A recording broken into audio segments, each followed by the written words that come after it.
So I want to review the episode of the Boondocks, The Date with the Health Inspector.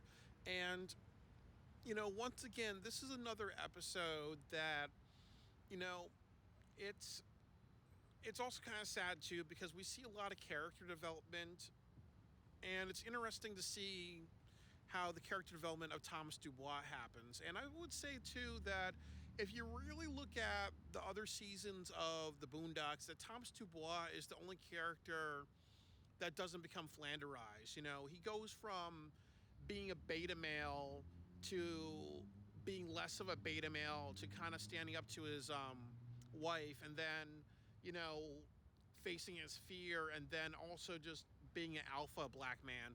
So he's the only character really in the Boondocks, like as I said, that he really goes from being a simp and a weak black man, or just um, going from very brains to more machismo towards the end of the series. So it's interesting character development, and this episode really starts his character development of being somebody that is kind of very beta, because what happens is that he's afraid of going to jail because he saw a movie of somebody getting raped anally, and he had a lifelong phobia of that. So he doesn't steal. He's very orderly. His wife has like music files, and he doesn't like how she accessed them. I think they copied each other, so he deleted that because he's kind of like, well, I'm afraid that someone's gonna anal rape me. So she's kind of like, what? This is really just obsessive about being orderly, like missing out. And I think that one thing that gets lost with Tom's character is that sometimes when you're in a relationship with somebody and you have a disagreement, sometimes you got to stand by your disagreement, and that's part of relationships. And especially, if there's a woman that's attracted to a guy that's like an alpha, you need to kind of have those arguments. That's part of relationships sometimes. Not always something that I agree with, but you need to kind of be an alpha. The next thing that I would say is that later on in the episode, he gets arrested and charged and arrested for murder. And the Xbox killer actually looks like somebody that doesn't look like Tom. So it's almost like saying that, you can be black and orderly and do the right thing and even be a prosecutor, or like do a job that people find Uncle Tom for a black person, but you're still going to go to jail and be treated like a nigger, because that's just how the world works. There is racism against African Americans. And as Huey said in the trial of R. Kelly episode, yes, the government does conspire to put innocent black men in jail. This is kind of almost like you can argue as a foreshadowing, because this is maybe the second appearance of Tom. So it's interesting how that's said, and then this episode happens, and then like what Tom does when after he's arrested, he calls like Huey, and he says that they're going to put him on a bus to real jail, and he needs Huey to catch the Xbox killer.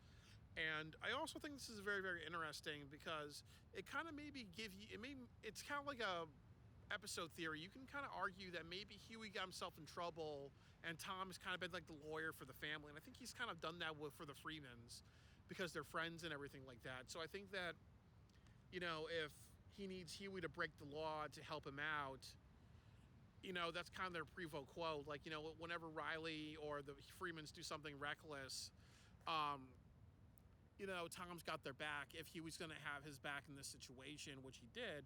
And then the other thing about this episode is that what happens with what happens with Tom is that they try to make him sign a confession and say you're going to get no jail time. And I think that that's another thing that happens too, is that there's public defenders, and there's also confessions or plea deals. Or I think what it's called in court is that you plead no contest. So that way what happens is that you get punished. And sometimes they don't tell you what the punishment is, or you confess and they don't tell you what the punishment is. Then you find out you're going to serve a lot of jail time. So you almost feel betrayed. Or public defenders will do something like, they'll be like, okay, well, I'm going to throw this person under the bus so he serves time, but I get this leverage somewhere else, So that does happen. And it's also bad when you don't commit a crime, and that's just how it goes down. And also too, I think like the prosecuting attorney is also a black guy, so it's another idea that also too just understand that there are black guys who are public defenders or public attorneys, and they don't care about morality. They care just about putting another person in jail and manipulating somebody.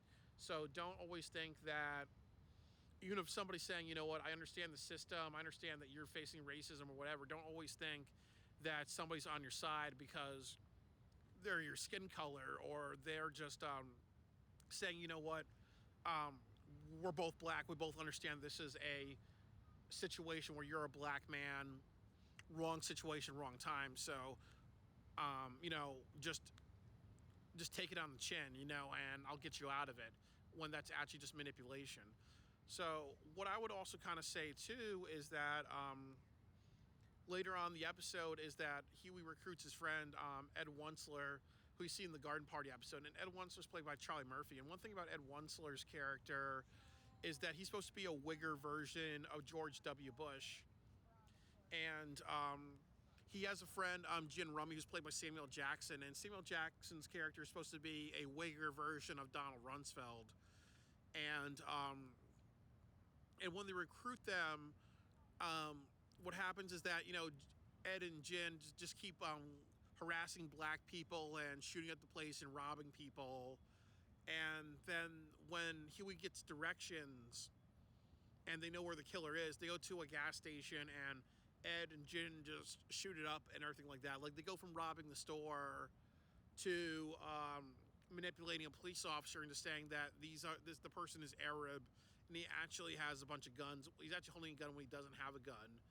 And Jin's philosophy is that the absence of evidence is not the evidence absence, which means that if something doesn't exist, I mean, if you physically don't see something or you're trying to prove something and there's no evidence of it, it doesn't mean that the conclusion is that it doesn't exist. And that's what the weapons of mass destruction argument in Iraq. Because people were saying, okay, well, maybe there's atomic bombs or uranium factories or yellow cake or other things or uranium ore. And then they're saying, okay, well, because there's no evidence that it's there and we've proven that it's not there with what we have so far, it could be there because you can't rule out a possibility. So that way, it's almost like saying that, well, I'm biracial, but I look black. But if a cop says something like, I assume that Byron has a gun on him because he has a stereotype in his head that I'm a black man and I'm gonna that I'm gonna go shoot up somebody. That's a hypothetical. He can easily say, well, because of the reasoning that I think because I don't see it, I'm gonna assume it's on somebody. Therefore, I'm gonna commit a crime.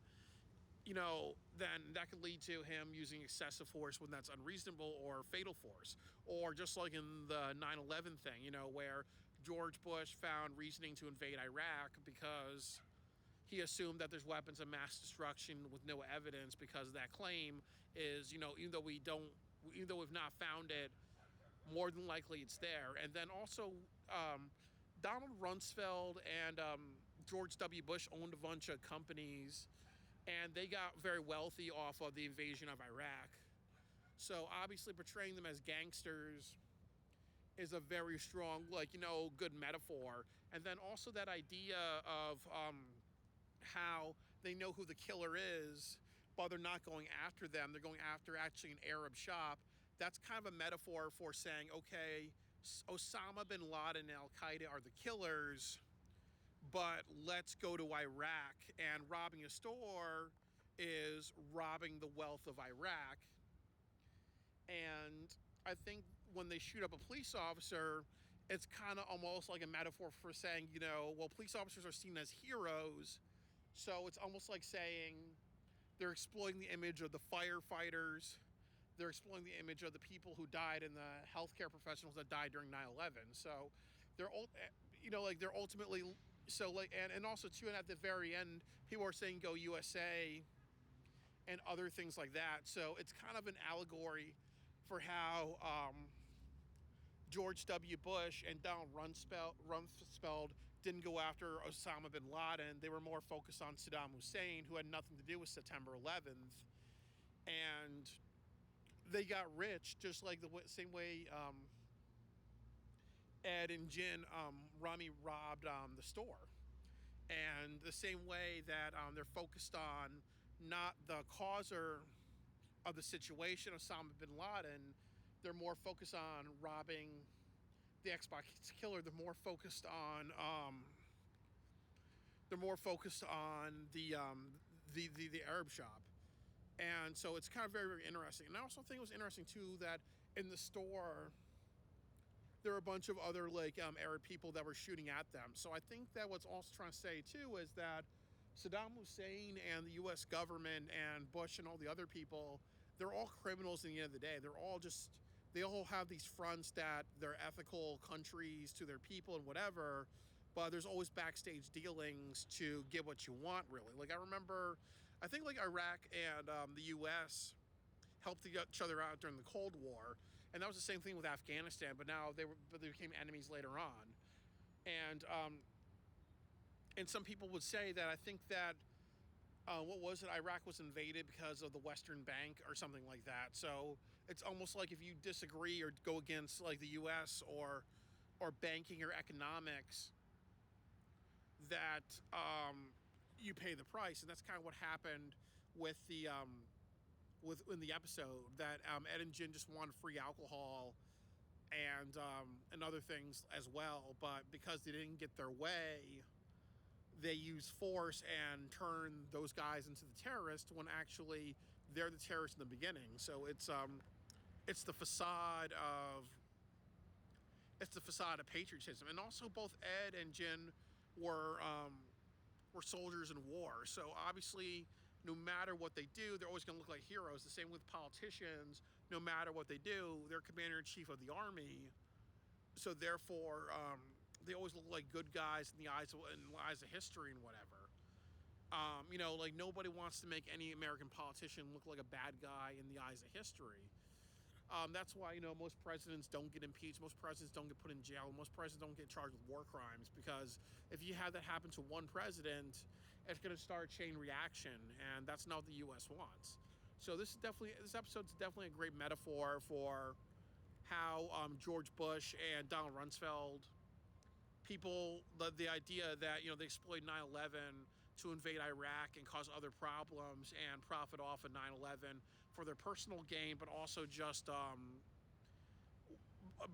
like global economics and all that. So it's a very cerebral episode when you look at that metaphor. And what I also like about that metaphor is it's not the same thing as South Park, because with South Park the metaphors are very on the nose. With the Boondocks, it's not really on the nose. You have to kind of dissect it, or sometimes in the YouTube comments, people would put their own analysis of it, and that's really really good, because sometimes these analyses go over people's heads, and also with the Boondocks.